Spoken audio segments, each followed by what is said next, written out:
What is it? This isn't going to leave us hanging, are you? It's 100 to 80 at halftime. Oh my God.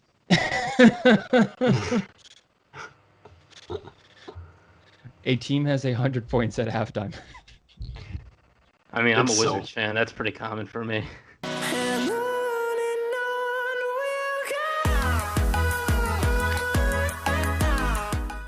Welcome to another episode of Boom or Bust, the draft show. Max Chadwick alongside PJ Clark, Tate Sigworth, and Nick Merriam, continuing our top 10 positional series with our top 10 interior defensive linemen in the 2021 NFL Draft. Going to break them down as they stand on Big Board 2.0. Of course, be sure to follow our Twitter, Instagram, TikTok at Boom or Bust Draft.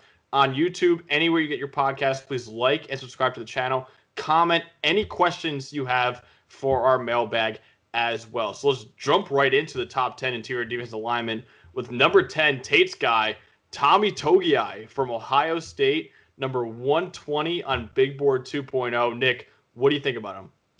So I'm actually going to mid-third round grade on Tommy TOGIAI. I got him 77 overall on my board. I think Ohio State's been relatively underrated at producing DTs of late. I think Daviyon Hamilton had a pretty good rookie year this year. I think who's the guy that Denver drafted in the third round? Another third rounder Denver drafted a couple years back was also pretty good for them. Draymond Jones? Yes, Draymond Jones. Yeah, that guy. He's been all right. TOGIAI is a 1-3 tech type guy. He can move inside, outside guards, middling size. I think he's really good at engaging off the snap, gets a good grab, has a low pad level immediately. I don't think he's moving guys a whole lot, but he does a good job in terms of vision and anticipating the run, in terms of playing both sides of a guard when he's engaged them. And his ability to engage makes him kind of hard to move. He always looks down with his lower body really well, strong legs, drives his feet. He can push the pocket pretty consistently. He has a little bit of trouble with traffic, but I think in terms of just being a guy who has maybe some potential to develop as a pass rusher and is a pretty good run stopper right now, I think he's a pretty solid pick here if you take him in the third round at some point. Okay, so Nick just stole my flow bar for bar there. I think Tommy TOGIAI is a day one run stuffing, early down DT, 1-3 tech, like Nick said. I have pass rush questions. For, quite frankly, most of this defensive tackle class. But I think Tommy TOGIAI is plug and play. Third, fourth round. I think I have him in the fourth round right now. But he's going to come in. I think he's an early down guy. I don't think he's a three down lineman, which goes for most of this class, I think, as they stand right now. But I think he's going to be at least an above average run defender immediately. And I do like the potential. He's another long guy. I like the pass rush potential, but because he doesn't have that pass rush set right now, he's a little bit lower for me than everybody else. Yeah, I mean, my big two things going off these guys is strength and motor. I think, he's just very good at disengaging blocks on the runs and working through double teams. And that motor is a huge tribute to that. He's determined just to make a play, come up with stops. He isn't like the best athlete. He's not the quickest. So he's got to, use his angles to make stops. But you just, you flick on the tape and he just doesn't give up ever on any really plays. But the downsides, I guess, the pass rush maybe isn't there all the way right now. And it's also really only 1 year of real production. And also it was only 7 games of 2020. So it was like a shortened 1 year and then less of a year pretty much. And 10 of his 24 pressures this year came in 1 game. So, is he a finished product? Are we exactly sure what Tommy TOGIAI is? I don't think we can say for sure. Yeah, I like Tommy TOGIAI. He's number 6 interior defensive lineman for me, number 71 overall. Dominant run defender this year. Gets off blocks and finds a runner really well. Looked a lot better as a pass rusher. He had 24 pressures and 3 sacks on 189 snaps. Really good bull rush, natural leverage at 6'2", 300 pounds. Can move pretty well. He chases down ball carriers in the backfield. He's a good tackler. Only missed 2 tackles on 39 attempts in his career, but he's undersized. He's 6'2", 300 pounds.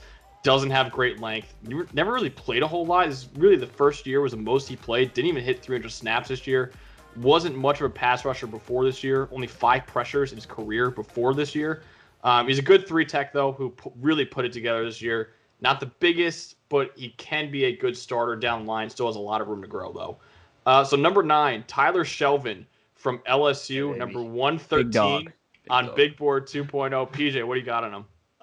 So I think we're all going to kind of echo this sentiment. I don't know if Tyler Shelvin's any good, but he's fun to watch just because he's ginormous. This is the guy. So there are real needs right now, even in the 2021 NFL. People need run stuffing defensive tackles, and Tyler Shelvin is dominant at being a run stuffing defensive tackle. The problem is that he's just that. That's all he's got. It's really not much anything. Opted out this year, but he was great as a run stuffer in 2019. But showed up this year before he opted out, like way overweight, which was crazy. I'm a little bit worried. I'd like to see how he measures up with whatever the combine is going to be this year. I'd like to see the measurements to see if he got back into shape a little bit. But again, early down run defender, no chance he ever plays on third down, but he's an elite run stuffer. Might be the best in this class. Yeah, I mean he's a good run stuffer just because he's just a big body. This is a big boy. Yeah, he gets in the way, man. It reportedly got up to 390 pounds, which is a lot of pounds. Not good, but it's fine. Yeah, in 17 games, he had 9 pressures. Like, he's not offering you anything in pass rushing production. He opted out this year. It's another one-year production guy. He had a good 2019, barely played in 2018. Former 5-star recruit, we can toss that in just for fun. Pedigree, I guess, just buzzword, pedigree. But yeah, I don't like this dude. I don't think he's much of anything interesting. In person. I mean, I don't know him personally. He might be a nice guy personally, but I don't know. As a football player, I'm kind of out on Tyler Shelvin. Yeah, so he's big. I think it's a little more than just being big in terms of run stuffing. I think he does a really good job of disengaging blocks, particularly against centers. I think he just does a good job of anticipating run plays, and he gets in the way. I mean, that's kind of what you need to be able to do, though. And at his size, it's relatively hard to be, to move, honestly. And he does it well enough to be a good run stuffer. But again, with that weight, you're not really gaining explosiveness with that weight. So his development, unlike a Tommy TOGIAI, he's not going to become a great pass rusher in the NFL. He's going to be a run stuffer. Now, I have him as a late 4th-round pick. There is more value for this type of player than there used to be, kind of because of the evolution of the NFL. We're seeing teams kind of put less players down to defend the run, and we're seeing teams have to rely on their front four, and particularly those interior guys, to kind of win versus the O-line to be able to stop the run. And so because of that, these guys are becoming more important. Teams like the Patriots, who play a lot of man and weird zone concepts, so they're dropping linebackers off, need guys who can stop the run and do it exclusively. And so Tyler Shelvin has value because of that. He'll be like a day 3 pick, but he's a guy who will see playing time at some point in the league. Needs to shed some weight, has some issues with that, but I definitely think he's a fun one to watch, and he has some value in the NFL and will play because of it. Number 2 nose tackle on the board. Yeah, he's my number 9 interior defensive lineman, number 136 overall. He's the best run defender in this class. He eats up double teams in the run game, lets others make plays. Like you guys mentioned, he's impossible to move. He's 6'2", 346 pounds last year. Can actually move decently well at his size. He's not going to wow you with athleticism, but he moves better than you think for a 350-pounder. I take the hard over on 350, bud.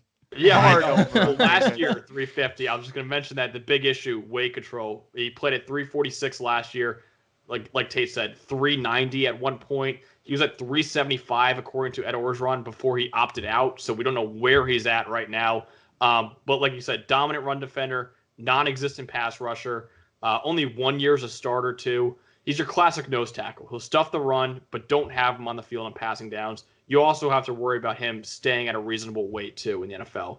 Let's go number 8 now. JAYLEN TWYMAN from Pitt, number 98 on Big Board 2.0. Tate, what do you think about him? Yeah, I mean, kind of wild order we got from Max out here. Like, I don't get the Ohio State guy to start off, and then PJ doesn't get the only guy he likes in this whole video, not to spoil PJ's rant. But okay, whatever. I think with JAYLEN TWYMAN, man, he's a heck of an athlete, 6'2", 290 for his size, for his frame. He's got great strength. You see it on his rip and his swim moves. He also has a real mix of pass rush moves. He's got more than probably most of his guys on this list in terms of like polished actual rush moves. and doesn't just rely on his pure athleticism, which is good to see. But hey, we're 3 for 3 now. 1 year of production guy. Just another one under the belt. 2020 opt out. He's not a gap filler. He's no Tyler Shelvin, I will tell you that. And in the NFL, I think he's more of like a 3-4 defensive end guy. And that's the scheme I'm going with there. But yeah, really good athlete, got good strength for his frame. I do like Jaylen TWYMAN a lot. All right, Jaylen, buddy, my guy. We got to get to 300 pounds. We just got to do it. We can't play at 290 anymore. It's not going to work. I would love if it worked. It's not going to work. We got to get to 300.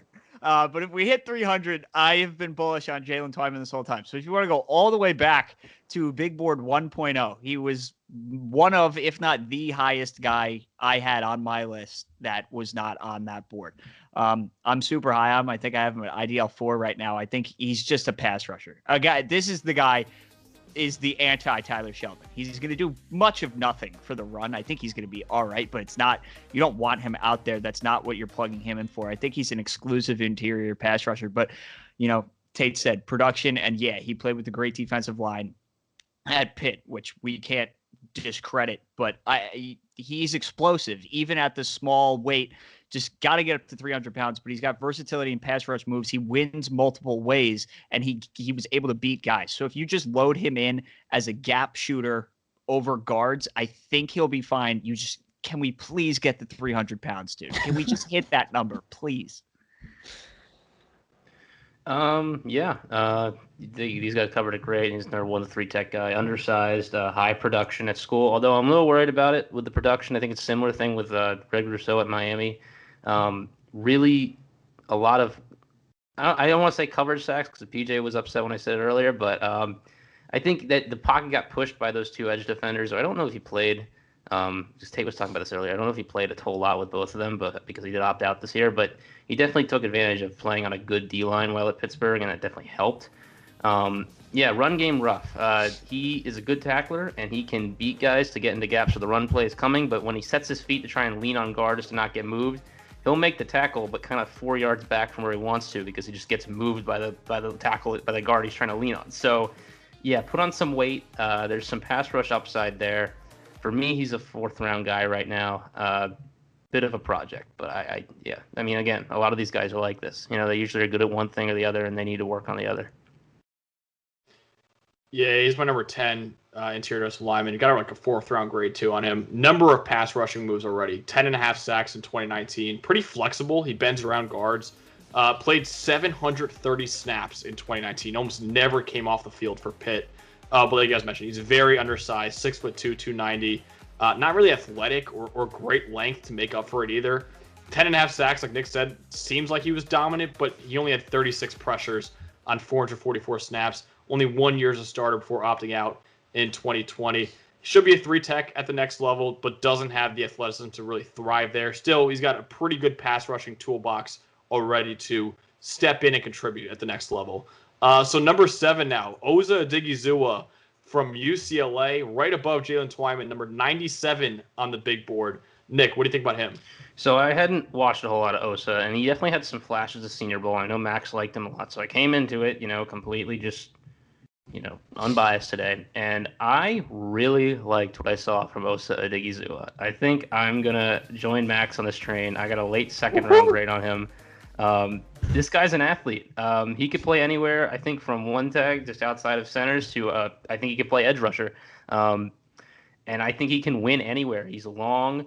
He's, for his weight, he's not really condensed, so he's got that ability, I think, to bend around guys. And he's an athlete. He clearly doesn't know what he's doing at times. Like, he's just trying to make things happen as a pass rusher. I'll pull up my notes here for him.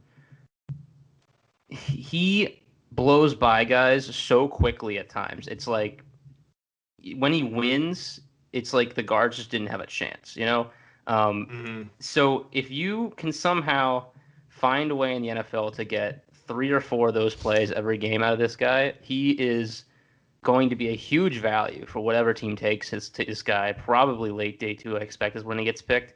But there is a lot of potential with this type of guy. He just needs, again, good D-line coaching. Probably would benefit from playing somewhere where they have versatile D-linemen and or good D-linemen already. he's going to be a fun one in the NFL because I think you could do a lot of things with him. I wouldn't rule out his ability to play even stand up on a 3-4. Like I really think he could do anything. He's like a basketball player trying to play football right now though. So we need some work to be done. So I'll just take that baton. I originally had him as an edge on my list because that's where I think he's totally athletic to go do it. And you want to talk about JAYLEN TWYMAN is under ODIGHIZUWA was 279 pounds, which if you're gonna go play one tech in the NFL, I think it's kind of tough. But listen, I think the 5 tech idea is not a bad plan. He's explosive and he's got long arms, which he's only 6'2", but he's got longer arms than he is height, which I think is advantageous. He's an explosive guy. He's athletic. So I think you have the chance, if you're playing him inside, to take advantage of guards athletically. I think he is more athletic than your average NFL guard. But I kind of like the edge thing. And that's where I had him originally. And he's here now. Like, whatever. It's semantics at that point. But get him versatile. Move him around. I think that's, if you get creative with a guy like this, he could be really, really good at the next level.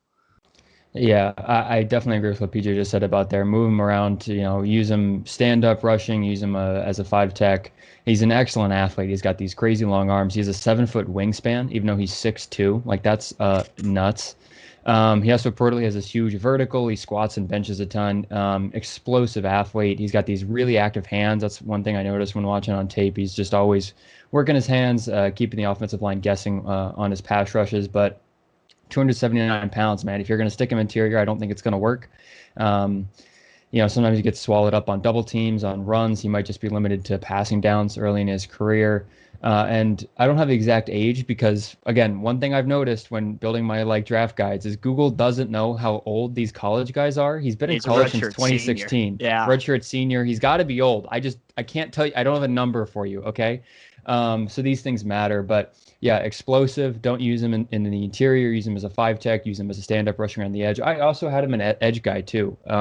I think 6'2", 280. You could do it with the long arms, but I don't know. He's 106 for me on the big board, not second round pick. Oh, I have him in the second round too, Nick. 61 overall, number 4 interior defensive lineman. He's undersized. You guys say that 279, but he's got really good lower body strength, 34-inch long arms. Plays a lot bigger than his size would indicate. Really good athletic tools. Consistent run defender over his career. 27.5 tackles for loss in his career. Was a good pass rusher the last 2 years. 54 pressures and 7.5 sacks in those 2 years. Again, you guys mentioned it. He's versatile. He can win almost anywhere. Played all over the UCLA defense. Not a great tackler. He missed 16 of his 98 career attempts. Size still a concern. 27 pounds lighter than the average D tackle. Not very agile despite being undersized, but again, he's versatile, good tools, good production. The only thing holding him back from being ranked even higher for me is his size. So another Pac-12 guy coming in at number 6, Jay TUFELE from USC, number 85 on Big Board 2.0. PJ, what do you think about him? So he's a 3-down guy for me. I actually think he's explosive enough in the pass game. He's pretty good at getting off blocks, but run defending, I think I have more questions run defending than I do pass rushing, which is kind of weird for a guy of his size. He doesn't really know what he's doing. Sometimes he gets lost in run games. He doesn't, he overestimates, I think, where the plays, like play recognition is not great for him. He overestimates where he thinks the ball is going and starts hedging, and it doesn't work for him. I think Ben Solak, friend of the show, tweeted out a video of him trying to chase down Zach Wilson the other day. That was just really funny, just getting him absolutely gassed. But I think he's an athlete. He's explosive. He's got a really, really good get off that I think will keep him on the field on passing downs. But I think the run questions, the play recognition is what's keeping him lower on this list than where he should be. But I think the athleticism, it's a project, but I think he'll be all right at the next level. Yeah, big thing for me when watching him, he's got a great motor, man. Just a bunch of plays where he just stayed chasing downfield, especially for someone who's 315 pounds. It's impressive to see that there was one play versus UCLA when he was chasing down DTR from 15 yards back and prevented a touchdown, which was just a great play. Pass rush ability, 46 pressures in 2 years. I think he offers more than just a run stopping, whole Tyler Shelvin-esque DT interior guy. He has a real mean streak, which you can tell in his tackling and his motor. 2020 opt-out, just things we need to mention. I don't know if he's a real good anchor. He just gets pushed back like 5 yards sometimes, which just is not something you want to see. And I don't know. I just there was no wow factor for me. You read up on him, everybody's like, wow, he gets this great get off, like PJ mentioned. He's explosive. I don't know if I see it. I don't know. I think he's just very meh. He's fine. He's fine, average, but just meh. I don't know. Yeah, that's kind of about where I was. Meh. I got a late third round grade on him. I like him. It's hard to find flaws in his game. When PJ's talking about overcommitting, I think his game at this point is a lot of launching on the get off really low. He plays super low, too low, in the fact that a lot of the times he either gets jammed like right at the line, and you can get too low that you just don't have the ability to use like your upper body at all, and even your legs get kind of caught up, or he gets tossed forwards because guys just realize he's going to go low and they just grab his upper shoulder pads and throw him. Now, if he gets through, though, he's just shot out of a cannon. Like, there's no one stopping him, and he just ends up 10 yards down the field.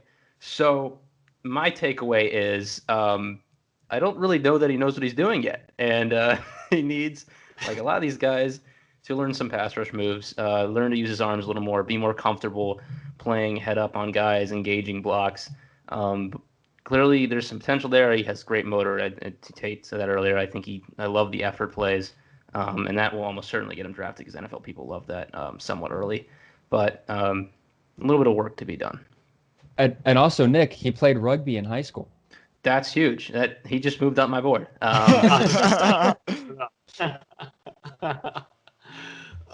like TUFELE. He's number 7 interior defensive lineman for me, number 72 overall.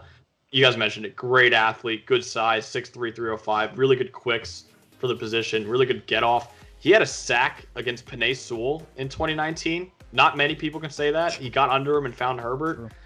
Good motor, never stops fighting. Good tackler, only 6 tackles on 50 attempts in his career. But he's not a dominant pass rusher. Only 46 pressures on over 650 snaps in his career. Took a step back in 2019, especially as a run defender. Not really strong. Tate mentioned it. He got moved off the ball on a lot of plays. Only 10 tackles for loss in his career. He kind of gets lost sometimes and misses his assignments. And after having a down year, he opted out. So we didn't get to see if he could rebound from that down year. But again, decent size, great athleticism, but he needs to get a good defensive line coach. Put him in a 4-3 scheme, pin his ears back, and let him attack. But he needs some good coaching at the next level. So number 5 now, Marvin Wilson, who everyone had like preseason top 15 on their boards from Florida State. He checks in at number 79 on our big board. Tate, what do you think about him? Yeah, I mean, so there's going to be a lot of Marvin Wilson slander coming in the next few seconds from members of this team. I don't really stand for it. I do like Marv. I think he's an actual pass rushing threat, which is nice from the interior. He uses a real combo of actual pass rushing moves and strength. I don't think he has the JAYLEN TWYMAN arsenal of pass rushing moves, but he's not just running around being a strong dude. But yeah, I mean the thing with Marvin, I think everybody's going to talk about is just the inconsistent 2020. He had this dominant 2019 that got him that first round hype, and then he came out in 2020 and just was shut down versus Miami, was shut down versus Notre Dame, and he played well versus North Carolina, but he didn't really, I don't know, he just had these up and down games. So I don't know. I do like Marv. I think he can actually be like a 3-down threat in the NFL, unlike a lot of guys on this list, but I don't know. It's just the inconsistencies this year that scare people. Should I go before PJ just because Yeah, fine. Go for it. Take it away. Then we can just yeah, take it away. So there's no gap in what's going on here. So my thing with Marvin Wilson is, although he played some nose tackle at Florida State, he's too athletic to play nose tackle in the NFL. He's going to end up playing anywhere from probably a lot of 1 tech to even I think 4-eye tech, which is just like inside of the edge. Because I think he's an athlete. I think he's big and he can move, and that's kind of. We have a lot of these type of guys, but he turned that into production at the college level, and not everyone can say that. Good hands when he gets underneath pad level, but that pad level is inconsistent. You don't see it every time. I think he's scrappy. He'll get in your face. He'll knock you around, even if he's not beating you. He lacks the ability to get upfield while moving laterally. I think when he is against the zone running attack and he's trying to cut off blocks and get inside guys, he really struggles getting around dudes and setting the edge or setting the gap, whatever it is. But in terms of eating up space, he's really good. Obviously uses his size well. The effort comes and goes, but when it's there, he's explosive. We saw some of that in the Senior Bowl. He had a better Senior Bowl than I think even PJ expected. He even admitted that to us, I believe. So, I have him as a high third-round pick. It's unfortunate because he was, I think, a lot higher coming into this season. But there is potential for him to outplay that draft ranking. So I have a lot of questions about Marvin Wilson. I'm going to start off with the good 5-star recruit, like big pedigree, and quite frankly, for the first 2 years he lived. What? Buzzword. Yeah, buzzword. Quite frankly, for the first 2 years, he lived up to it. Like he was great. 2018, 2019, he was awesome. And then 2020 hit. Well, first I can go with my first concern. Back-to-back years with a season-ending leg injury, which is a thing that we should be aware of. And it's kind of weird. Like Florida State this year was a dumpster fire and a lot of weird things happened, but this year, got hurt. Well, this year their team all opted out, and this like everybody just left on the same week. So even more than. Can you imagine if he opted out? If he opted out, if he opted out, we're not talking about like he's a first round pick, like slam dunk. Yeah. So Tate mentioned it. Inconsistent. So the Louisville game, Louisville schemed him out of that game just with like quick passes, throwing screens, and just not letting him get to the quarterback. I've run defending questions. I do think he's an above average pass rusher, and I think that is his best role in the NFL as an interior pass rusher. I do think he's an athlete. But Notre Dame, okay, cool, like second best offensive line in the country, if not the best, dominated him. Louisville schemed him out of the game, which is easier to do when you're a dominant player in college. In the NFL, you're not, unless you're Aaron Donald, like nobody is scheming for a defensive tackle. But my thing is just like effort. Like it's just not there. Like half of these plays, he just doesn't try. And it's concerning. And especially if you're drafting a guy in like the second round, I would like to see a little bit better of a motor. The injury history is concerning. And then this year, like just was not half as good as he was last year. The Senior Bowl, as Nick said, was better than I thought it would be. It's just the motor thing really worries me. It really, really worries me. Yeah, I think that's fair. He's still number 5 for me, interior defensive lineman. Still have number 64 overall, so right on the edge of second and third round. Crazy power, 6'5", 305 pounds, moves linemen around. The guys much dominant in 2018 and 2019. He was a projected top 15 pick coming into the year for good reason, though. He was an elite run defender, great pass rusher in 2018, then an elite pass rusher and a great run defender in 2019. 60 pressures on 600 pass rushes in those 2 years. Really good toolbox, too. Not really just looking for the bull rush, but you guys hit on it. Looked like a completely different player in 2020. Only 10 pressures on 127 snaps. Also looked a lot worse as a run defender. Not very explosive. Not a good tackler. Missed 16 of his 85 attempts in his career. He missed the final 3 games with a leg injury. Missed 3 games last year with an injury too. Look, if he can get into a 4-3 scheme and recapture his 2018 and 2019 form, he'll be a great player at the next level. But the question is, can he rebound from the really bad 2020 that he had?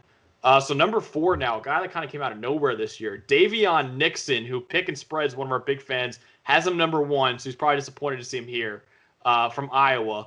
Number 70 on the big board, though. Nick, what do you think about him? So I have a high third-round grade on Daviyon Nixon. He slipped a little bit when I watched him again today from being a second-rounder to that. Just a couple of things that I ended up changing his evaluation. First, things that were good. Great get-off. He has some of the best lateral quickness you will see at the defensive tackle position. Guy just like zips in and out. It's pretty impressive. And he uses his hands well. I think he's got a pretty good array of pass rush moves. Plays with pretty good leverage, plays pretty low. I could see him playing all over the interior line. And I think he does a good job getting upfield in terms of the pass rush. Now, what does he not do well? He does not anticipate run plays at all. He guesses wrong a lot. He takes himself out of plays with pass rush a lot. He just shoots upfield and is just completely out of the play. My bet right now is he understands a lot about the individual position of playing defensive tackle, but he does not understand how to play the position along with the rest of the D linemen he's playing with. Normally, there is some sort of teaching point that says, we need you to be very good at like getting to this point of the field, but you also need to adjust for what your other defensive linemen are doing, because if you're all the way upfield and everyone else is back, there's a big gap for someone to run right through. It's kind of a rugby analogy. The same thing happens in rugby. You need to stay aligned with your other guys. And he's kind of operating on his own. So hopefully when he gets to the NFL, someone will say, hey, dude, you're not your own force. You got to play with your D-line and fix that. But at the moment right now, he's a very athletic for his size, interior pass rusher who needs some development in terms of team defensive play, let's say. So my thing is athlete. So he had a pick 6 this year, which is pretty fun. Don't talk about it. Don't. Yeah, I knew you were just play the video. Play the video. I'll play the video Clip right it, here. clip it. Thank you, Sean Clifford, for this moment that Max is not soon to forget. So he's an athlete, and listen, in a weird class where there is no Quinnen Williams, Ed Oliver, like dominant, huge guy at the top here. I think a really strong 2020 could throw Daviyon Nixon. Like, if he was the first guy off the board, would I be stunned? No. I wouldn't like it, but I wouldn't be stunned. But it's just like 1 year wonder. Like, he was a JUCO transfer, and then Iowa used him last year on a rotational basis, and then he was a three down guy this year, and he was good. He was a finalist for the Outland Trophy. He played really, really well, showed his athleticism. I think he's got really strong hands. But Nick said he just kind of decides what he's doing before the play happens and then does it. And if he's right, it's great. And if he's wrong, it's not good at all. And I think with good coaching, the athletic profile, and the JUCO transfer thing, you might be able to buy low. He might be better than we currently think he is. But it's like, this of all things, I think, is the big 1 year wonder. And I don't know where he goes from there. Yeah, so I've been trying to watch a lot of tape of Daviyon Nixon just to try to understand, like, really what is on the table, what's on offer here. Explosive athlete, basketball background. You see it in his rushes sometimes. He doesn't go upfield. He kind of hangs back, doesn't engage, and like does a crossover like juke thing, and then just blows by, the unathletic guard. Him and Levi Onwuzurike are probably my two most explosive IDL. We're going to get to Levi in a second. Yeah, so he's got these athletic plays on tape, Euro stepping Sean Clifford, this jet sweep stop he had versus Nebraska out working in space, and then the sack versus Purdue where he dropped back in coverage initially because he recognized it was a pass play on, like, I think a long third down. And then, just as there was good coverage downfield, he just like sent the quarterback and got a sack because he wasn't expecting the rush from there. But yeah, I mean, he just gets locked up too easily sometimes, lack of consistent production. It's a risky pick, high floor, low ceiling, like I said. Had these huge 3 games in college, but then it was just average to below average production. But I don't know. I don't know what Daviyon Nixon is. I'm going to be honest. Yeah. That's a good way to put it. Yeah, he's a little lower for me. So he's number 8 interior defensive lineman, but still number 77 overall. I really like this. I really like this interior defensive line class, man. Good size, 6'3", 305, really good agility, moves around guards. Tate mentioned it. He juked out Sean Clifford, made him look stupid on a pick 6 this year, but it wasn't. Sean Clifford is stupid. Stupid is like. Don't call him stupid. We'll see.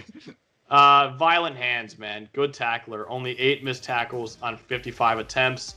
Never really dominated. Only 42 career pressures in his 2 years on over 500 pass rushes. Run from a good run defender last year to kind of below average this year. Doesn't really shed blocks too well. Great highlight reel, but the tape shows a far more inconsistent player. Really good tools, though, and can be developed into a more consistent threat. So number 3 now, ALIM McNeill from NC State, number 66 on Big Board 2.0. PJ, what do you think about him? So ALIM McNeill is another guy that kind of came on kind of late in this whole process, just kind of showed up at the end of the year and was making moves. So again, run stuffing, like, congrats. Like, there you go. He gets in the way of run plays. I think I don't know if he's a 3-down guy, which is, when we get this high on the list, mildly concerning. I think that's why I'm a little lower on him overall. But I think there's potential. I think he's really raw as a pass rusher, and there's potential there for something. But right now, I think he's a plus run defender. Where I would take the plus run defender with a potential for a pass rush move, I'm not entirely sure, because it's a development thing. But I think he is a plus. I think he's a nose tackle. I think he He's a plus run defender, and if he develops a pass rushing move, I'm in. But right now he's a nose tackle, and the difference between him and Tyler Shelvin is like 7 spots on this list. And are we sure? Yeah, snaps for that, PJ. Snaps for that. Yeah, I don't know. I don't know why he is our third guy on this board. Maybe Nick and Max can answer for that in a couple seconds. But things we like: he's strong, compact frame, big body in the run game, can stuff lanes. He's got this kind of low pad level and just leverage because of his frame, but no sacks in 2020, 11 pressures in 12 games. Gets sealed kind of easily. I got maybe some motor questions. I don't think he's like a crazy good athlete for his size. Like, I think long term he's just a rotational defensive tackle. And how he is our third guy on this board, I just don't know about that one, guys. All right, well, maybe I gotta make a little bit of an attempt here to explain how we're thinking, Max. 53 on my board. Got a second round grade on him. IDL 3. Nose tackle 1. Yes. But the thing is about these nose tackles, unless you're really Tyler Shelvin and you have to play nose tackle, nose tackle's not really a thing in the NFL anymore. So I don't think he's going to be playing that. He'll probably be playing more one tech, maybe some two. We'll see. The reason I think he has some ability to develop and become a better player above these like normal run stuffers in the NFL is, first of all, I think he's the best run defender in this class, but the way he defends the run it signals the ability to become a better pass rusher. Let me explain that. I think in terms of being very big, he has the best combination of being big and has good movement skills in this draft. He's quick hands off the get off. He's really smart about leverage. When he's losing, he does a really good job of disengaging quick, tossing guys, getting around them. Great arm extension combined with the use of his lower body makes him hard to move. When he gets ahead of steam, he can really move guys. Like, I think he can push the pocket pretty well. Plays really low, and I think he's an expert at navigating traffic, which is part of the reason why he's such a good run defender. He just kind of needs to put all these little tools together. He doesn't really ever do multiple of these things on one play, and if he learns to do that, these are like tools, and you gotta use the tools to build a bookshelf, right? And so that's kind of where we are with ALIM McNeill. He's got the tools, he just needs to figure it out, put them all together. Yeah, I'm with Nick on this one. I love ALIM McNeill. He's my number 3 interior defensive lineman like Nick. I have him a little bit higher, 44 overall on my board. He is massive at 6'2", 320 pounds. But he doesn't move like it. Very explosive, dominant run defender. He ate up double teams. Really, he was a good pass rusher throughout his career, despite playing mostly nose tackle. He had 50 pressures and 10 sacks on 764 pass rushes in his career. Still doesn't have many pass rush moves, basically bull rushes. Dominant run defender. He doesn't make many plays on the ball. He more occupies gaps like a true nose tackle. He's a great nose tackle in terms of explosiveness and occupying gaps in the run game. He's shown flashes of becoming a good pass rusher with good coaching. I think he's worth a second-round pick. So number 2 now, the 2 first-round guys we have. Levi Onwuzurike from Washington, number 28 on Big Board 2.0. Tate, what do you think about him? Fast, really explosive, fast. You'll like blink and he'll just be in the backfield. Very quick off the line. He also has a lot of chase down plays because he's such a good athlete. He's under 300 pounds. He's not, nose tackle, ALIM McNeill, Tyler Shelvin run stuffer. But he's got quick hands. He's powerful. He can push back the line of scrimmage. He also has a good YouTube channel. Check it out. I don't know if we can check it out somewhere. Understanding of branding. I mean, these things matter, folks. Yeah, hey, if you want to, do some kind of, day in the life thing of some average college student and a potential first round pick, let us know. As things we other need to talk about, 2020 opt out. The Senior Bowl, he had a good Senior Bowl, at his highs, but just consistency rep to rep, I don't know if it was there. He's also already 23, so maybe that will, steer off a first round pick for him. But yeah, I'd take Levi in the first or second round. He's lefty gang, right? Yes, he's lefty gang. We found that out the other night. Tate did tough. mention that. Hold on, let me add it to my cons. Levi Onwuzurike is quick as hell. Just so fast off the ball. Like, he is just lightning quick. I mean, Tate said it. Looked good with Vita Vea, and then Vita Vea left, and looked good without Vita Vea, which I think helps that, he had a dominant tackle beside him and was still able to produce. But it's just the other thing. It's like, all right, does anybody in this class outside of JAYLEN TWYMAN, essentially, who I don't know, is he really a defensive tackle? Like, does anybody have any pass rush juice here? Because, like, I don't think he does either. Like, can somebody please, like, have sack production? Anybody? Like, 7 career sacks, which I guess is fine, but nobody is that big, dominant pass rushing, like Quinnen Williams type thing that we've seen so many guys come out recently. I guess we've been spoiled and we're just getting back to run defending defensive tackles. But all right, it's 2021. Can somebody rush the passer, please? I think he's quick, that he might get there, and I would bet on him that just because of how quick his get off is. But one day at the Senior Bowl and then sat out the rest of the week, and the one day was like, all right, wasn't great, nothing special. Quinn Miners beat him down.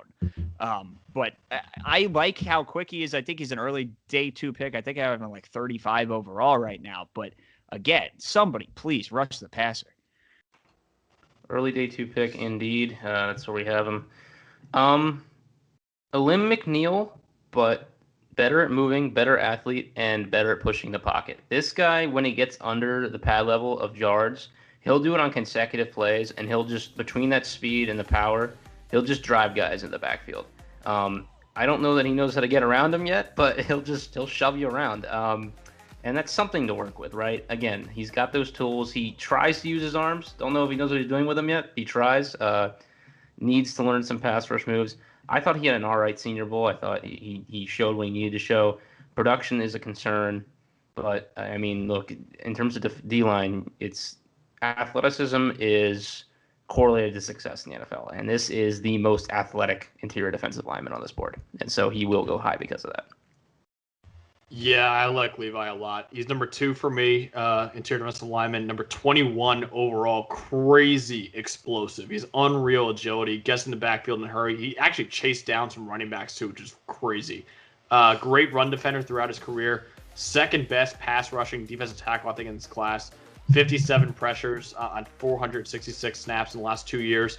Best tackling defensive tackle in this class too. Only missed 4 tackles on 77 attempts in his career.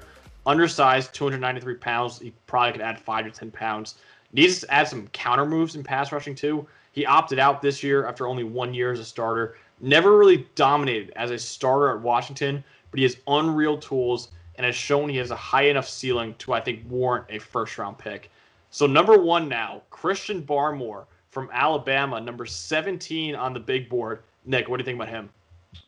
I mean, I think the discussion for IDL 1 is ridiculous. I don't know why I would have anyone above Christian Barmore on this list.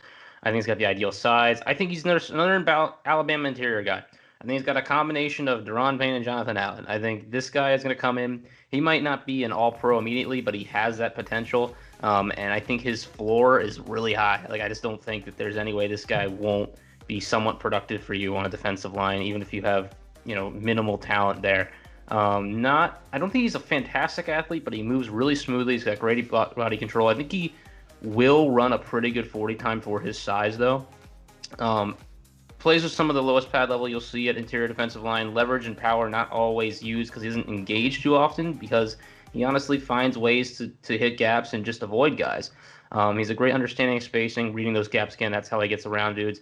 Active hands in the pass versus the pass game. He's constantly going for swatting the ball, which I think is fantastic when you see that kind of that IQ to just get your hands up and knock the ball down. A lot of guys in college really don't do that. That's like one of those, like, it seems so simple, but like dudes just forget to do it. And, if you are doing it, it gives you that advantage. Hits on those tackles, doesn't have tackling problems. And I think he's versatile. I think he can play up and down the line. Slight inconsistencies with some pass rush moves and struggles to split double teams. But again, when this guy was at his best, he was the best player on the field for Alabama defensively, I believe, in that playoff. Even with Surtain there, I think Barmore was just more impactful for them in the playoff. And I think because of that, he might go very high, even higher than we think, or maybe not Max, but the rest of us. So on that last note that you just said, if you want like the Christian Barmore experience, go watch the Rose Bowl against Notre Dame because he was the best player in red on the field. He was the best player on the field in the game. Like he was absolutely insane against the Notre Dame offensive line. Like you got to give the guy credit for that. I think another thing that is both a positive and a negative is his age. He's a redshirt sophomore, which means you can develop him, but it also means he's pretty raw. So before the year, he drew a lot of obvious comparisons to Quinnen Williams. I don't think he's in that category. I think he's a lot more raw than Quinnen was coming out. Started off really, really slow. Had a knee injury the first couple weeks. Didn't play the first couple weeks. Once he got on the field, started off really, really slow, but just flipped the switch in the playoff. Like he just was the best player on the field in the Notre Dame game, and then I had another sack against Ohio State, just wreaking havoc. I think he's an athlete enough, can play up and down the line, like Nick said. It's just like this is I'm just going to echo Nick here. I feel bad, but the conversation for IDL 1 is not a conversation to me. It's him. It's just a matter of how high can the ceiling go? I think sky high, but like really raw right now. And he's still a kid. He's a redshirt sophomore, but you would have liked to see the Quinnen Williams jump, but it didn't happen. So where do we go from here is the question. Yeah, I mean, I agree. I think he has the highest ceiling of anyone in this interior defensive line class by far. Dominant on the big stage, like the guys are mentioning, 12 pressures, 2 sacks. The Notre Dame game versus, Liam Eichenberg, Max's guy, Aaron Banks, and the rest of that awesome offensive line. Christian Barmore was by far the best player on the field, like PJ was talking about. I think the athleticism for his size is really impressive, explosive off the snap. Obviously, he's really good in pass rush situations. Through 12 games this year, he had 39 pressures. But the big drawbacks are experience. He wasn't a starter in 2019. He only has 747 career snaps in college. And he's going to need a little bit more development, a little bit more refinement, a little more polish in the NFL. But, I mean, I think the ceiling is up all the way to the roof for this kid. The ceiling is the roof, quote Michael Jordan. Thanks. Ceiling is the roof. The ceiling is the roof. Christian Barmore is a top 10 player on my board. He is number 10 on my board. Number 1 in here. He is awesome. He is one of my guys. This is one of my guys again. Great size, 6'5", 310 pounds. PJ, you mentioned like, oh, where's the pass rusher? This is him right here, man. Christian Barmore's pass rusher. Like it's not, but okay. Okay, he's not Quinnen Williams, who was a top 5 pick. I admit that, but Christian Barmore is still really good, man. Ridiculously dominant as a pass rusher in his career. 65 pressures, 10 sacks on only less than 500 snaps in his career. Great bend for his size. Long arms that can stack a guard and rip around him. Great power at his size, too. He ran through Georgia center Trey Hill and forced a fumble this year, which was unbelievable. Already, number of really good pass rushing moves. I think his pass rushing technique is sound. Dominated in playoff, had 12 pressures in those 2 games. Good tackler, only 5 missed tackles and 45 attempts in his career. He's an okay run defender. He's not bad, but he's an okay run defender. Again, you guys mentioned it, only 1 year as a starter after being in rotation last year. Okay in the run game, but I think he is a special pass rusher with great tools, which is why I have him in the top 10. So those are our top 10 interior defensive linemen in this draft. So please follow us on Twitter, Instagram, TikTok at Boom or Bust Draft. YouTube, anywhere you get podcasts, please like and subscribe to the channel and comment any mailbag questions that you have. So for PJ Clark, Tate Sigworth, and Nick Merriam, I'm Max Chadwick. Have a great night.